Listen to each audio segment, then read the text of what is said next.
Apakah setiap kita hari ini yang ada di tempat ini, coba kita introspeksi diri. Apakah hidup kita sudah menjadi berkat? Ya, menjadi berkat diawali tentunya dari keluarga dulu. Ya, jangan berpikir yang muluk-muluk mau jadi berkat di bangsa-bangsa, mau berangkat ke Hong Kong, berangkat ke Bangkok, berangkat ke New York, mau jadi berkat di sana. Tapi pertanyaannya, apakah kita sudah menjadi berkat di dalam keluarga kita?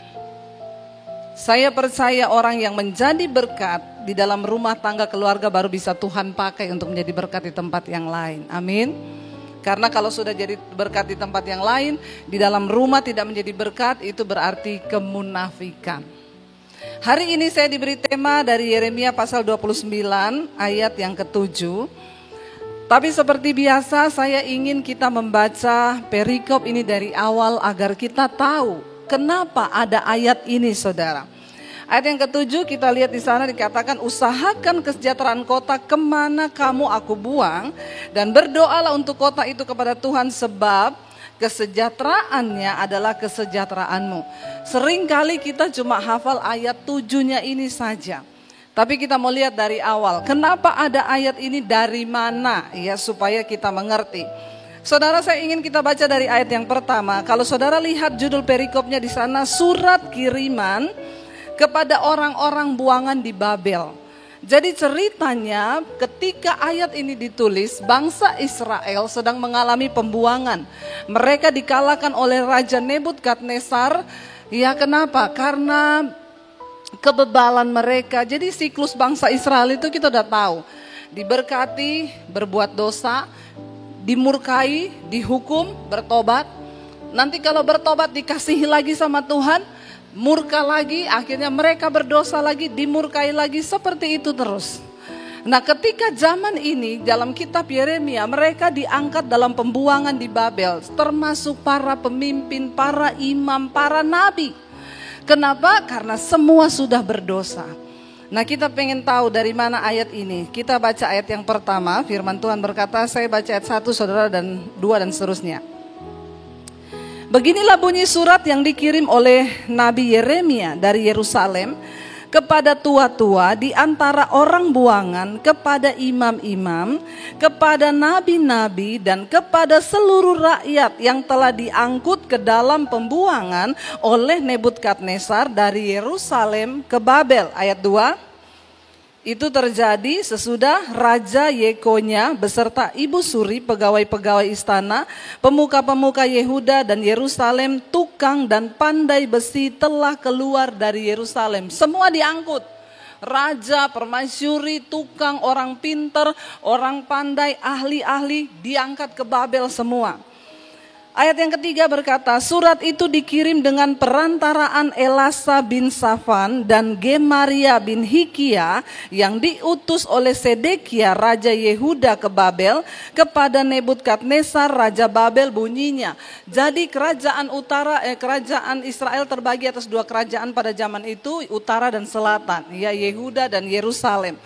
Lalu ayat yang keempat berkata, beginilah firman Tuhan, ini isi bunyi surat dari Yeremia, nubuatan yang Tuhan sampaikan. Beginilah firman Tuhan semesta alam Allah Israel kepada semua orang buangan yang diangkut ke dalam pembuangan dari Yerusalem ke Babel. Dirikanlah rumah untuk kamu diami, buatlah kebun untuk kamu nikmati hasilnya. Ambillah istri untuk memperanakan anak laki-laki dan perempuan. Ambilkanlah istri bagi anakmu laki-laki dan carikanlah suami bagi anakmu perempuan, supaya mereka melahirkan anak laki-laki dan perempuan, agar di sana kamu bertambah banyak dan jangan berkurang. 7.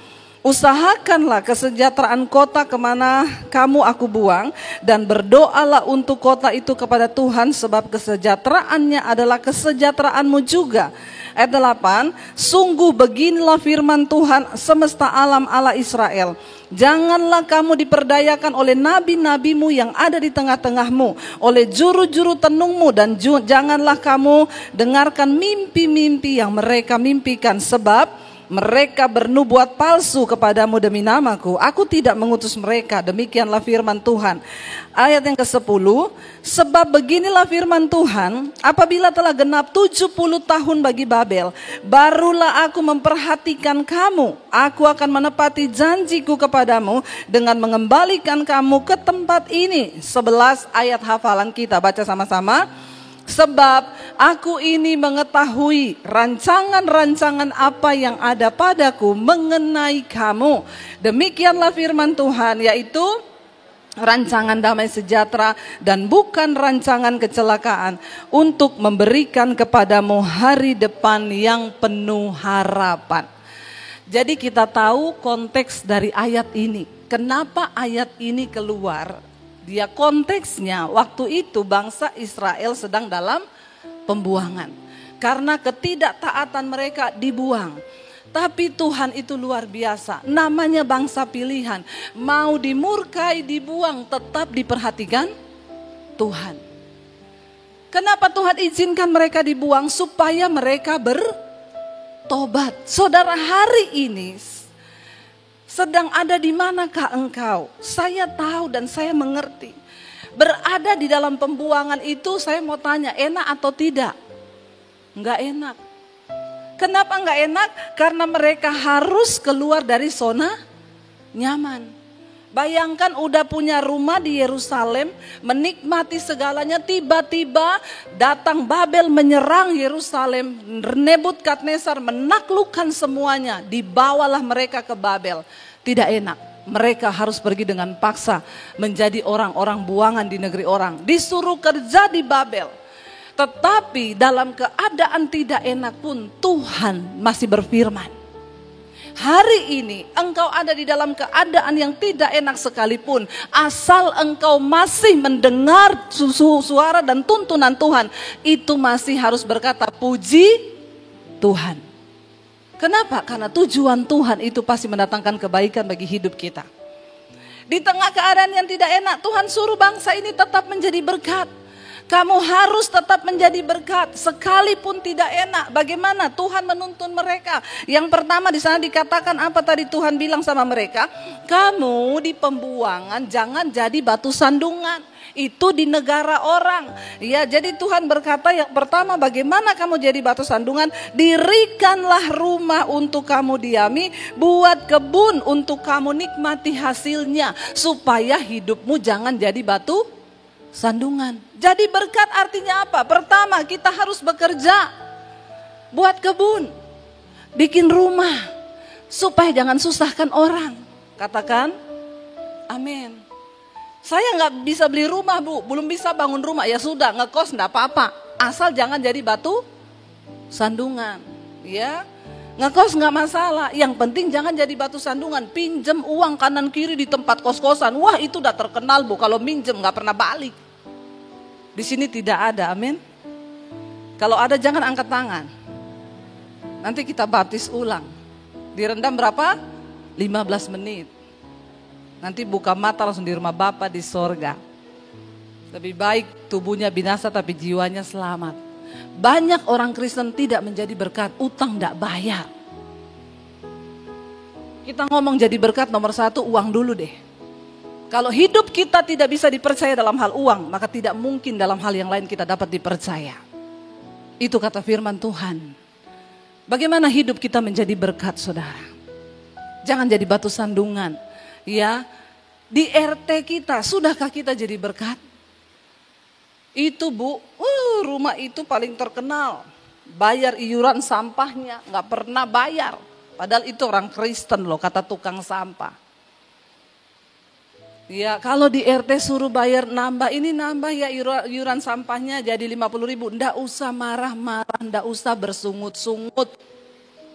Saya di tempat saya RT berapa sampahnya Pak? 20.000. Saya bilang kasihan banget tukang sampahnya makan apa? Saya kasih 100.000, katakan. Itu orang Kristen. Jangan pelit, orang kikir nggak masuk surga. Bilang amin. Bapak-bapak jangan pelit, amin. Ibu-ibu juga, amin. Kita ini kan dapat kesempatan jadi berkat, terus juga anugerah loh saudara.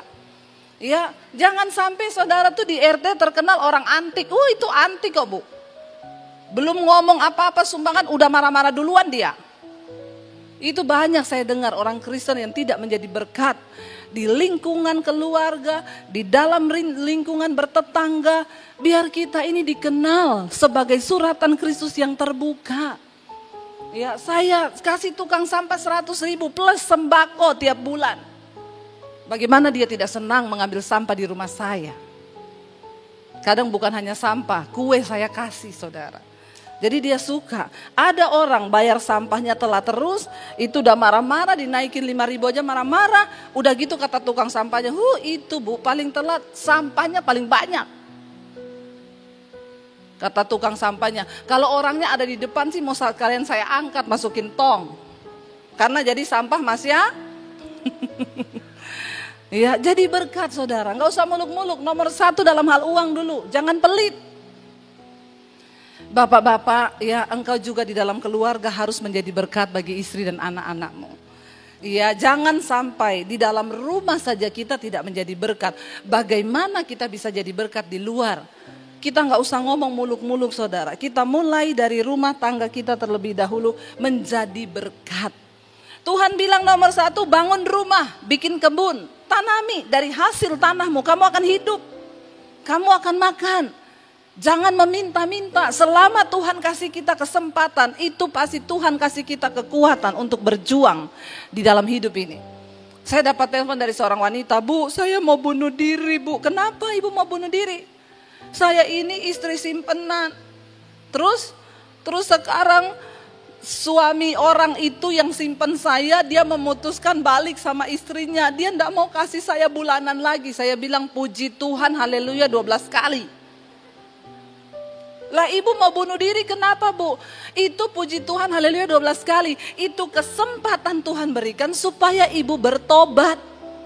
Tapi saya nanti makan dari mana? Saya nanti malu sama tetangga. Yang pertama bersyukur, kamu keluar dari dosa kenajisan percabulan. Kamu menjadi sampah masyarakat, jadi simpenannya suami orang.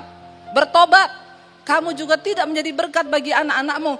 Ibu umur berapa sekarang? 45, masih muda, bisa kerja. Kalau bertobat, Tuhan pasti buka jalan. Katakan, asal hidup kita lurus, selalu ada jalan yang Tuhan beri. Tapi kalau memang maunya enggak kerja, ya sekarang kan banyak orang enggak mau kerja, jadi simpenan aja. Bisa punya mobil, bisa punya rumah, punya apartemen, tapi ujungnya engkau masuk neraka.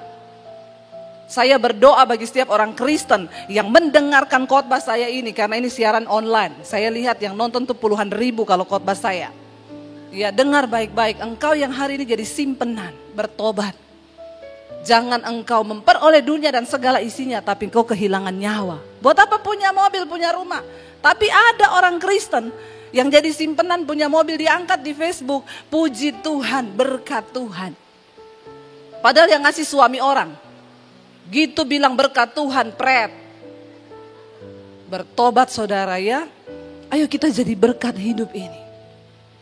Pertama Tuhan bilang bangun rumah, kerjakan kebun. Tanami kebun, buka kebun bagimu. Bekerja dari tanganmu sendiri di negeri orang.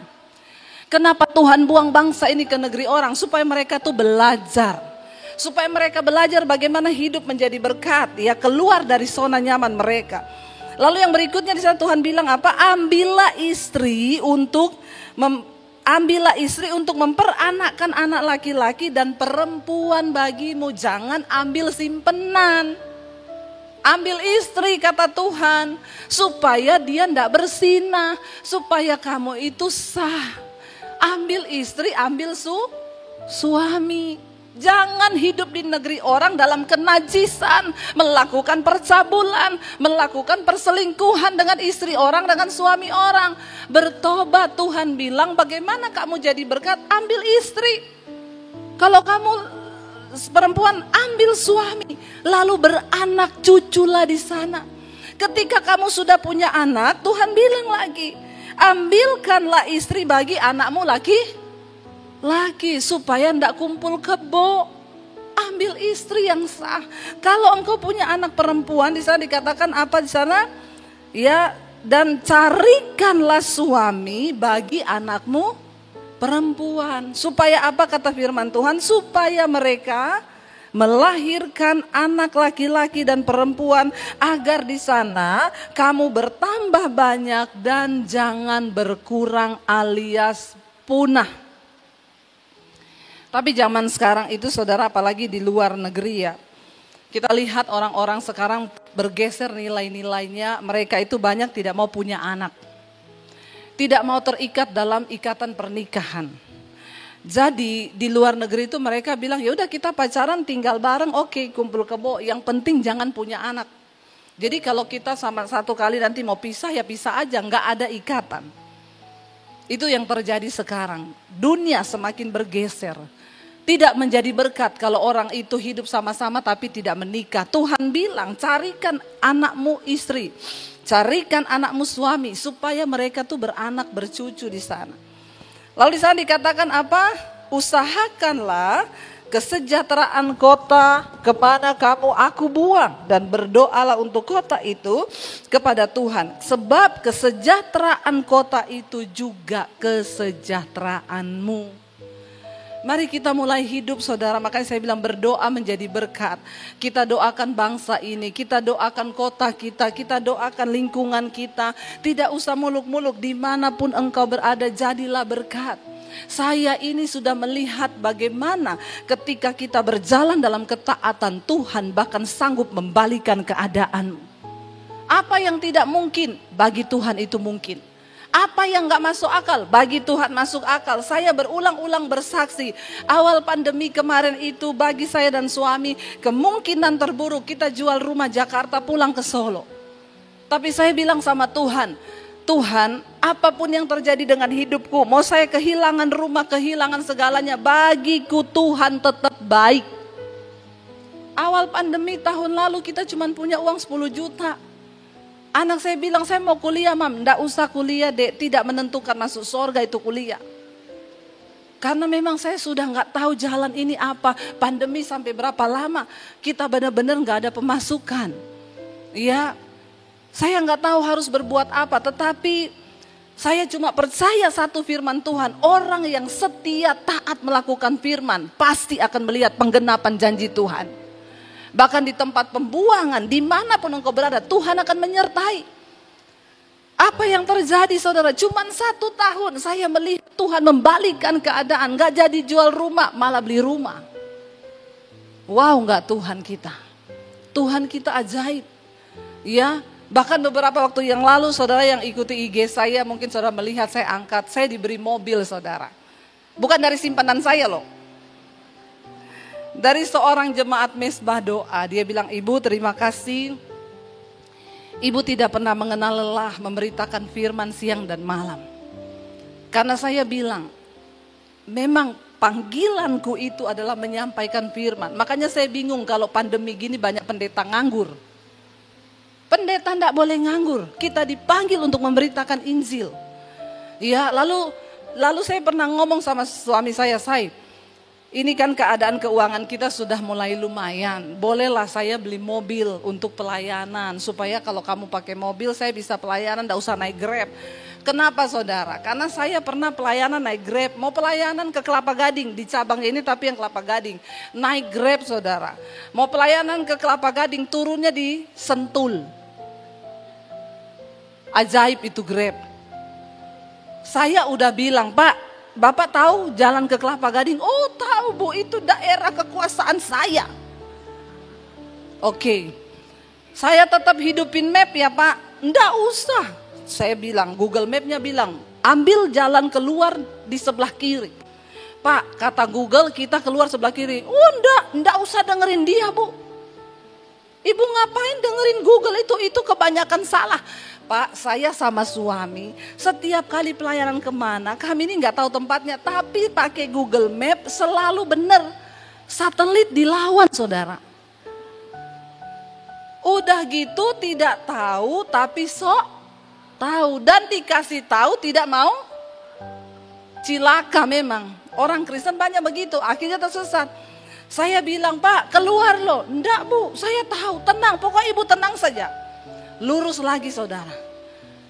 Dia bilang lagi, Google Map-nya bilang lagi, keluar sebelah kiri. Pak, kata Google Map keluar. Enggak Bu, ibu tutup aja itu, matiin. Bener, dia bablas terus.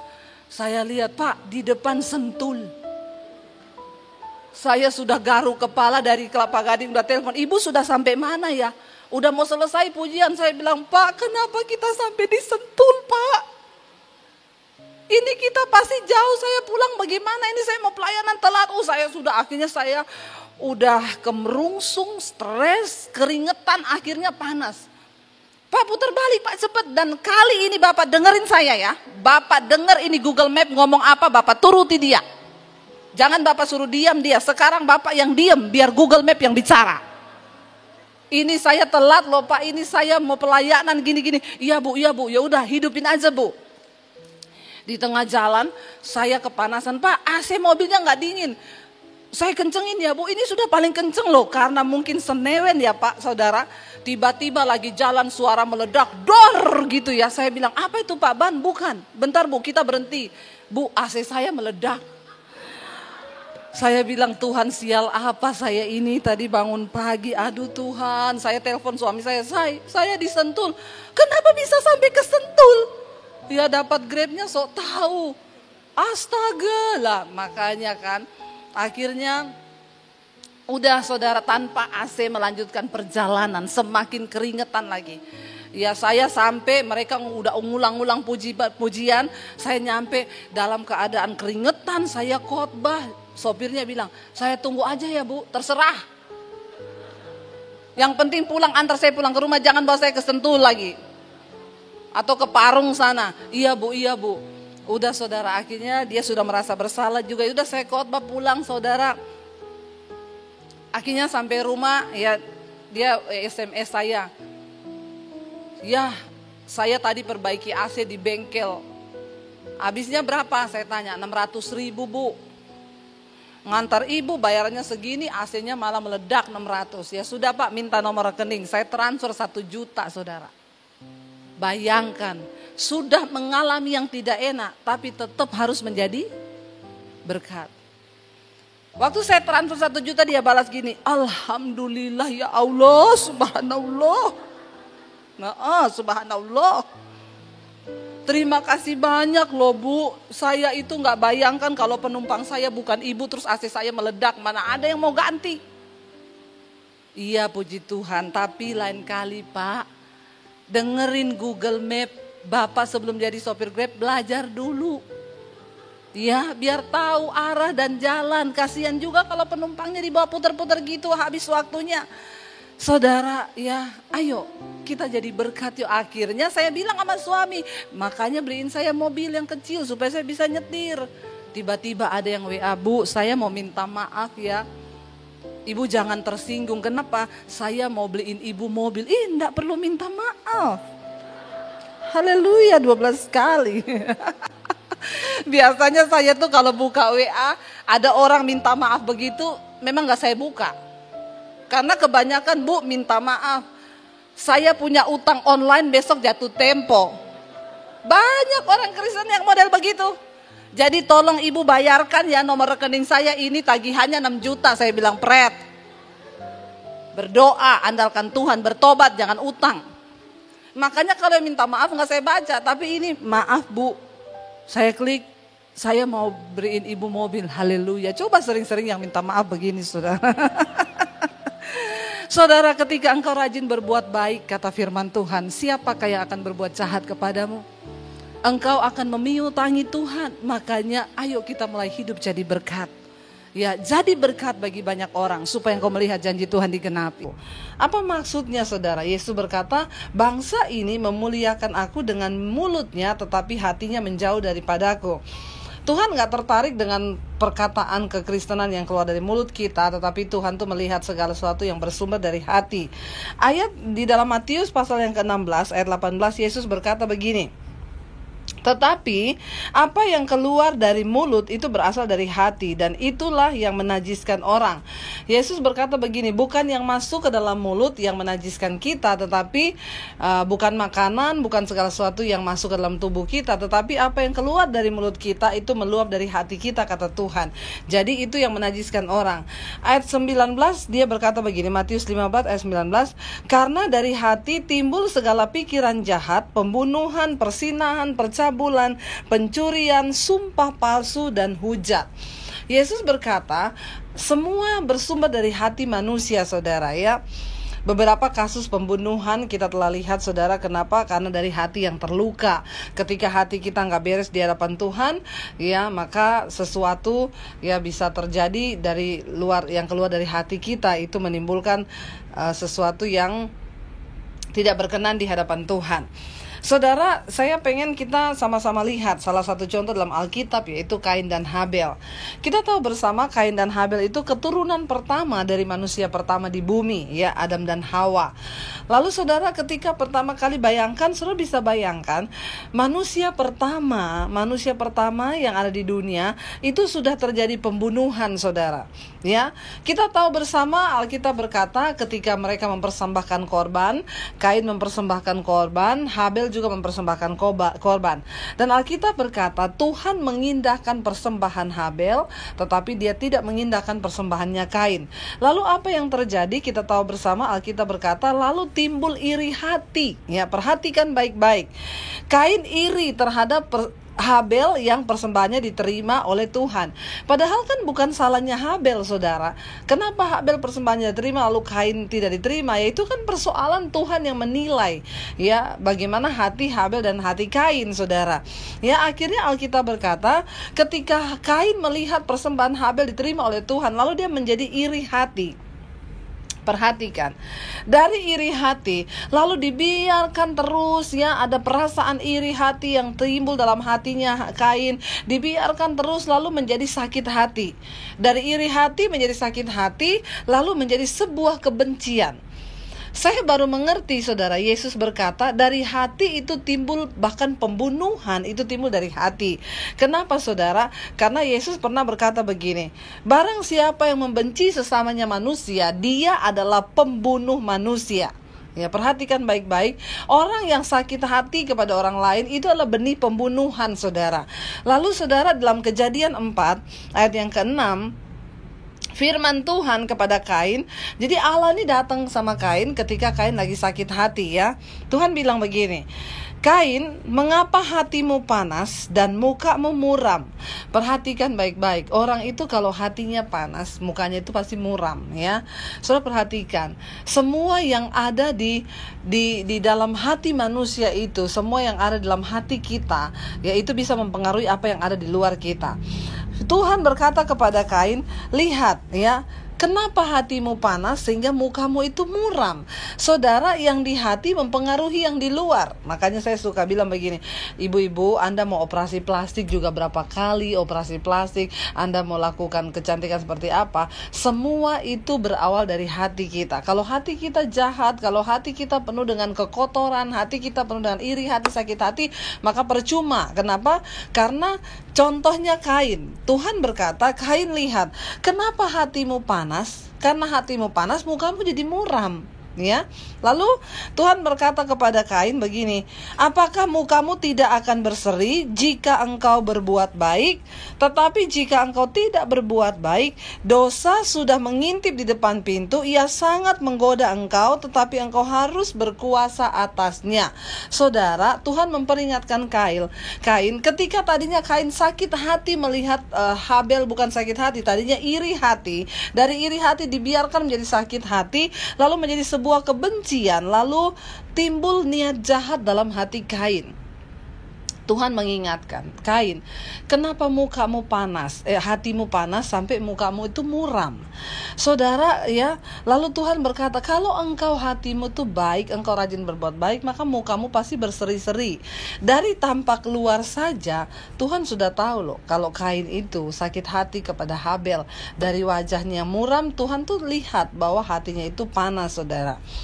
Dalam hidup ini kita akan mengalami ada banyak persoalan, kita akan mengalami banyak peristiwa dalam hidup ini, dan itu sangat berkaitan erat dengan hati kita. Satu kali saya ketemu dengan seorang ibu, saudara. Lalu ibu itu berkata kepada saya, Bu Debbie, boleh nggak doakan saya ya? Saya ini banyak persoalan. Oh ya udah, kalau gitu saya boleh minta alamat rumah ibu? Ya, dia kasih alamat rumahnya, saudara. Saya tunggu ibu di rumah saya ya besok pagi. Oke Bu, saya nanti akan datang ke sana. Sampai di rumahnya, saudara, saya ketok pintu ya. Keluarlah seorang ibu, saudara. Ternyata kakaknya dari ibu yang akan saya doakan gitu ya. Dia keluar lalu dia tanya, saya bilang, selamat pagi. Di sini benar rumahnya ibu ini? Mukanya itu panas, saudara. Mukanya itu ya muka nggak ada damai sejahtera. Dia buka pintu ngomong, iya benar. Dari mana? Cari siapa? Saya bilang, ini rumahnya ibu ini benar? Iya. Saya bilang, saya ini hamba Tuhan, saya pendeta, saya mau mendoakan ibu. Iya, itu kakak saya. Ya udah masuk. Jadi saya masuk, saudara ya. Waktu masuk, duduk, kata dia, duduk. Saya duduk, saudara. Dari wajahnya saya tahu orang ini hatinya bermasalah ya. Dari tampangnya, dari cara dia bicara, kita udah tahu ini orang bermasalah. Duduk. Ya, saya duduk, saudara. Waktu saya udah duduk, dia bilang, mau cari, ada perlu apa? Oh, saya lagi ada mau doakan kakaknya, kemarin ketemu gini. Lalu dia bilang, situ berarti situ pendeta? Saya bilang, oh iya benar Bu, saya pendeta. Kalau situ pendeta, berarti situ punya kuasa. Maaf ya, maksud ibu tuh kuasa apa ya? Maksud saya kalau situ pendeta kan berarti situ bisa baca orang. Ya, dalam hati saya sih sebenarnya berkata, ya kalau ada tulisannya saya baca, kalau nggak ada tulisannya apa yang mau saya baca? Gitu ya. Lalu ya kalau situ memang pendeta ada kuasa, ya coba baca saya. Firman Tuhan bilang ya, hati itu mencerminkan wajah, wajah itu mencerminkan hati ya. Jadi kita lihat orang itu, lihat wajahnya aja. Kalau wajahnya itu cemberut, wajahnya berarti itu hatinya tuh sesuatu ya. Lalu saya, karena dia bilang begitu, jadi saya bilang, Bu maaf ya, karena ibu suruh saya baca ibu, maaf banget saya harus ngomong. Ibu kayaknya banyak persoalan ya, kayaknya ibu punya banyak kekecewaan dalam hatinya ibu. Kayaknya ibu banyak menyimpan kepahitan, kebencian. Maaf ya karena ibu suruh saya ngomong. Lalu tiba-tiba waktu saya habis ngomong gitu, saya juga berjaga-jaga nih saudara ya. Saya lihat ini, saya berdoa dan berjaga gitu ya. Karena ini orang sakit hati begini, ya agak-agak kayak sakit jiwa juga ya saudara. Jadi waktu saya ngomong gitu, ya saya juga berjaga-jaga. Jangan sampai dilakukan apa-apa, ya saya ambil langkah 1000 lah ya. Jadi saya lihat ya, kalau dia dijamah Roh Kudus mesti nangis nih. Tapi kalau enggak, wah bisa melayang asbak nih di muka saya. Saya tunggu saudara, tiba-tiba dia diam, dia nunduk, lalu tiba-tiba nangis. Lalu tiba-tiba, iya Bu, saya tuh banyak masalah. Saya dikecewakan Bu, bukan sama orang lain. Saya dikecewakan sama keluarga saya sendiri, orang-orang terdekat sama saya. Waktu dia mulai nangis, saya tahu, yes, Roh Kudus bekerja. Akhirnya saya rangkul dia, saya rangkul ibu ini, lalu saya bilang, Ibu, Tuhan mengasihi ibu. Apapun ya yang pernah dilakukan oleh keluarga ibu, Tuhan sayang sama ibu dan kasihnya cukup. Dia nangis saudara, lalu saya berdoa buat dia, saya peluk dia, ibu rasakan kasih Tuhan, saya peluk. Ya lalu dia mengalami pemulihan, dia mengalami lawatan Tuhan setelah nangis, lepas semua plong yang ada dalam hatinya. Habis itu dia mulai tersenyum saudara ya. Dia bilang, Ibu terima kasih ya. Malah dia jadi pasien pertama saya, kakaknya belum selesai mandi ya. Ibu terima kasih, dia bilang ya, saya rasa lega sekali.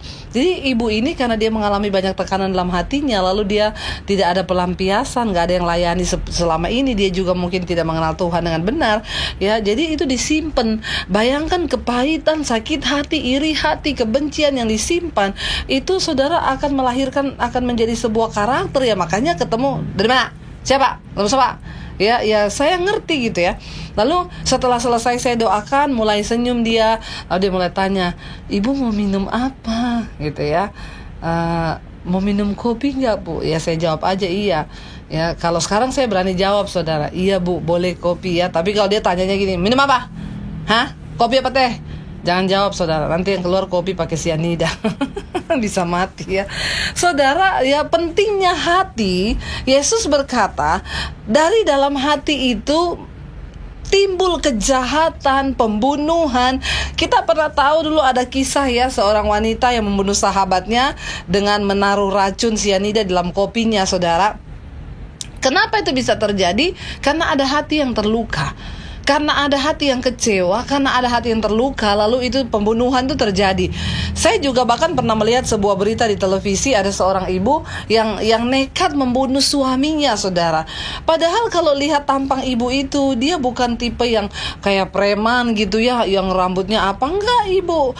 Ibu itu dia pakai jilbab ya, mukanya juga muka halus, bukan tampang pembunuh. Tapi ketika ditanya sama polisi, ibu kenapa rela bunuh suami ibu? Dia tikam pakai pisau dan akhirnya suaminya mati. Dia bilang, saya sakit hati. Kenapa? Karena suami saya berselingkuh ya. Lalu saya sakit hati, akhirnya saya bunuh. Saudara perhatikan, apa yang Yesus katakan itu benar. Yesus berkata, dari dalam hati itu bisa timbul pembunuhan. Kita lihat peristiwa Kain. Ketika Kain iri hati dengan Habel yang persembahannya diterima oleh Tuhan, maka dia membiarkan sakit iri hati itu berkembang menjadi sakit hati. Dan bukan cuma itu, akhirnya menjadi sebuah kebencian yang melahirkan pembunuhan. Yesus berkata, ya, jagalah hatimu dengan segala kewaspadaan, karena dari sanalah terpancar aliran kehidupan. Saudara, Tuhan itu Tuhan yang melihat hati kita. Apapun yang kita lakukan yang terlihat hebat di luar, semua akan kembali di hati. Tuhan menilai hati. Saudara, kita ingat ya kisah ketika Saul ditolak oleh Tuhan. Ketika Allah sudah menolak Saul karena dia tidak taat lagi kepada Tuhan. Lalu pada saat itu Tuhan berfirman kepada Samuel. Dia berkata, Samuel, aku telah mengangkat seorang yang berkenan di hatiku sebagai penggantinya Saul. Lalu akhirnya Tuhan menyuruh Samuel untuk pergi ke rumah Isai. Di sana engkau akan mengurapi seorang dari anaknya yang sudah aku pilih dan itu berkenan di hadapanku. Lalu kita tahu bersama ceritanya ketika pada akhirnya saudara, ya kakak-kakaknya Daud sudah jalan di depannya, dia kakak yang tinggi, yang ganteng ya, ketika Eliab lewat, lalu Samuel berpikir bahwa ini orang yang akan diurapi Tuhan menjadi raja. Tetapi Tuhan berkata kepada Samuel, Samuel, bukan itu. Manusia melihat apa yang di depan mata, tetapi Tuhan itu melihat hati. Di dalam 1 Samuel pasal yang ke-16 ayat yang ke-7, 1 Samuel pasal yang ke-16 ayat yang ke-7, firman Tuhan berkata begini, tetapi berfirmanlah Tuhan kepada Samuel, janganlah pandang parasnya atau perawakannya yang tinggi, sebab aku telah menolak dia. Bukan yang dilihat manusia, yang dilihat Allah. Manusia melihat apa yang di depan mata, tetapi Tuhan melihat hati. Saudara, kita cuma lihat di depan mata, tetapi Tuhan melihat hati. Penting buat kita hari ini menyadari bahwa apapun yang kita lakukan, kekristenan kita hebatnya seperti apa, kalau hati ini tidak beres di hadapan Tuhan, maka semuanya menjadi sia-sia. Saudara, dalam hidup ini kita pasti akan tentu mengalami banyak proses ya, dengan teman, dengan sesama, dengan keluarga. Saya masih melihat ada banyak orang-orang Kristen yang hidup dalam kepahitan. Mereka hidup dalam iri hati yang dibiarkan akhirnya menjadi kebencian, menjadi sakit hati, lalu putus hubungan persaudaraan, putus hubungan pertemanan hanya karena sebuah kebencian, sakit hati atau iri hati yang kita biarkan begitu saja. Saudara ya, di Inggris itu beberapa waktu lalu ya, itu ada sebuah berita yang memuat bahwa sekarang itu di Inggris ada banyak korban atau pasien kanker hati ya. Jadi kalau udah terkena kanker hati seperti itu, mereka harus melakukan transplantasi hati. Sementara untuk mendapatkan organ hati itu kan tidak mudah saudara ya, karena harus diambil dari orang yang sudah meninggal atau orang yang kecelakaan, atau nggak ada lah orang yang mau memberikan hatinya gitu ya. Kalau kita tahu ya, kalau ginjal itu orang punya 2 ginjal, 1 bisa diberi. Tapi kalau yang namanya hati ya cuma 1. Kita ngasih hati ke orang lain ya itu pasti meninggal saudara. Jadi ya beberapa pasien di Inggris itu meninggal karena nggak ada transplantasi hati, dan yang masih antri itu nunggu hati itu banyak sekali. Nah akhirnya para ya para ilmuwan, para orang-orang pinter di sana, ya mereka mulai berpikir bahwa mereka harus mencari ya organ pengganti hati manusia.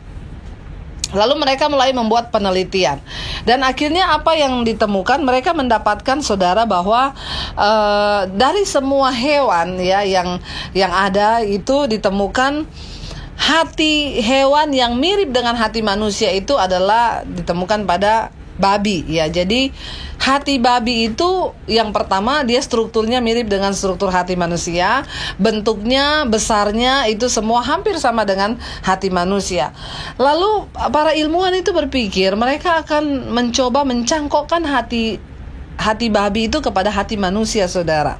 Jadi mereka mulai berpikir bagaimana mereka membuat sebuah penemuan atau penelitian, lalu disuntikkanlah DNA manusia ke dalam babi betina. Lalu mereka akan melihat kalau babi betina itu nanti mengandung, dia akan melahirkan anak, ya mereka akan lihat apakah ada DNA-nya manusia di dalam ya, lalu hati itu bisa dicangkokkan kepada hati manusia.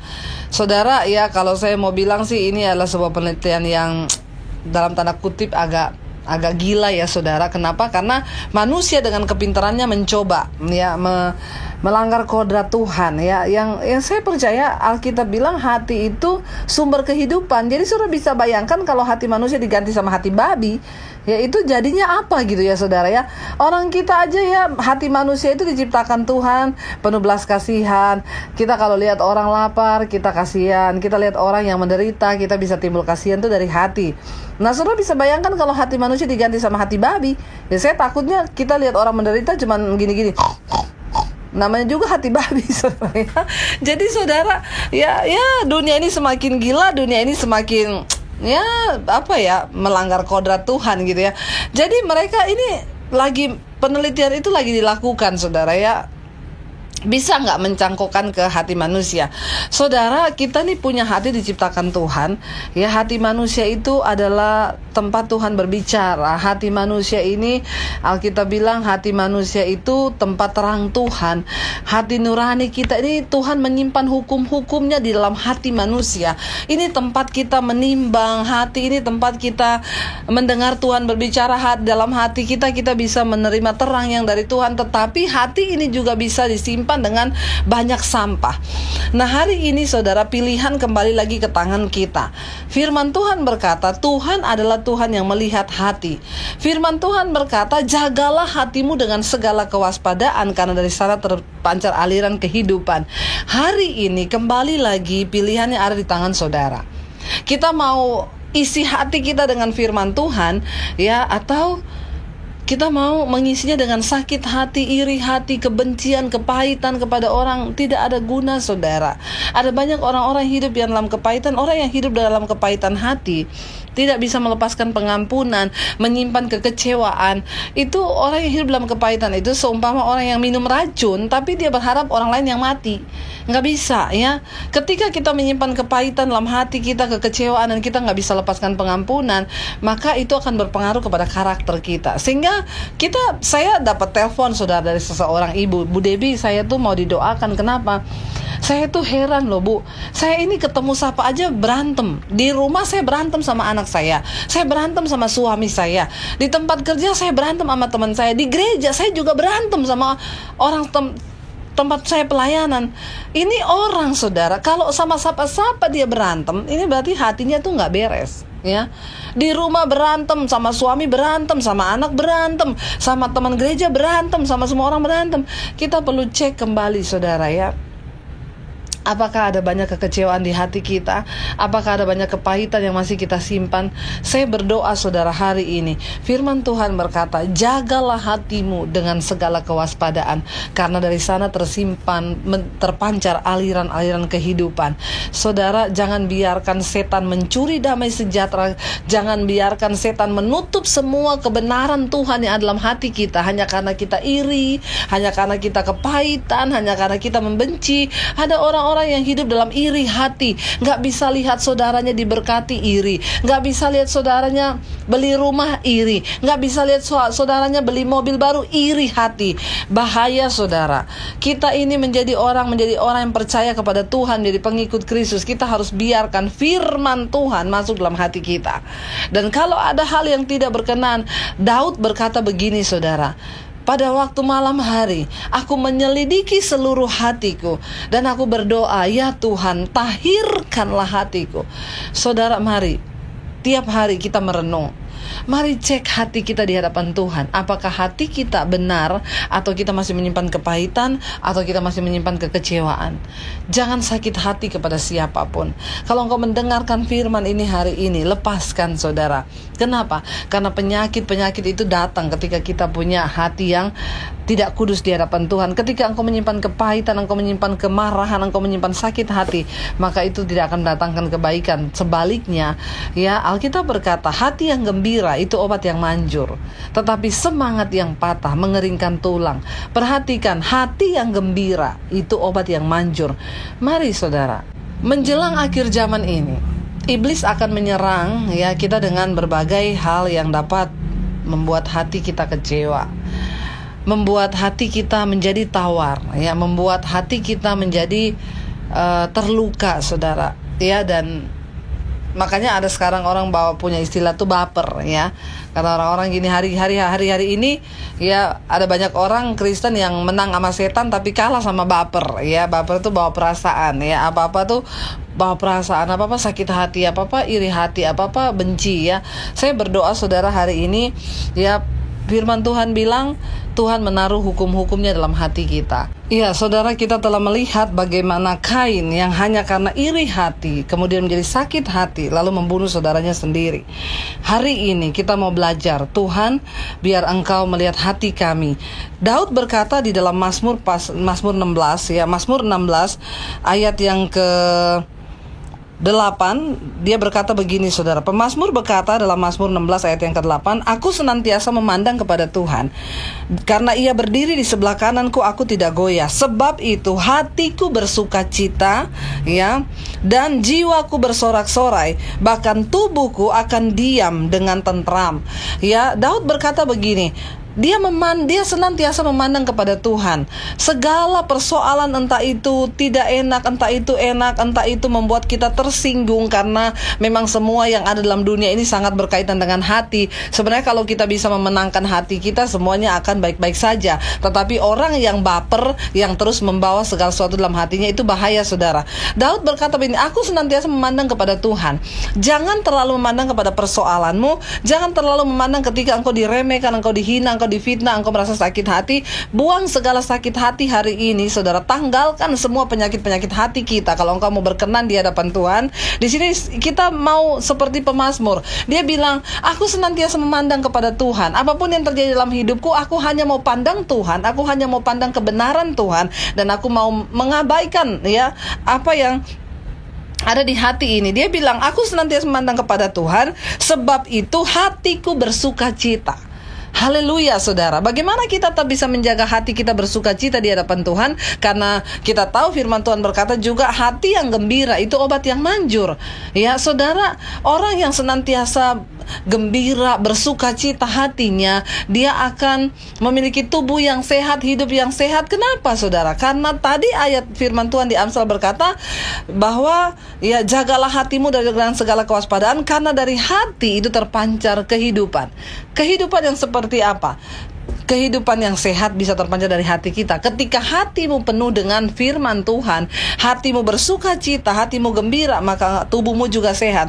Ini benar, makanya Daud bilang, aku senantiasa memandang kepada Tuhan, ya, dan karena itu, sebab itu ayat 9, hatiku bersuka cita dan jiwaku bersorak-sorai, bahkan tubuhku akan diam dengan tentram. Ternyata untuk bisa hidup dalam damai sejahtera, apa sih saudara kebahagiaan kebahagiaan di hidup ini? Bukankah ketika hati kita percaya kepada Tuhan, lalu kita bersukaria kepada janji Tuhan dan nggak usah peduli dengan apa kata orang, dengan apa sakit hati, dengan iri hati. Udah, hal kita berkata hari ini, ketika hatimu bersukacita, maka jiwamu bersorak-sorai.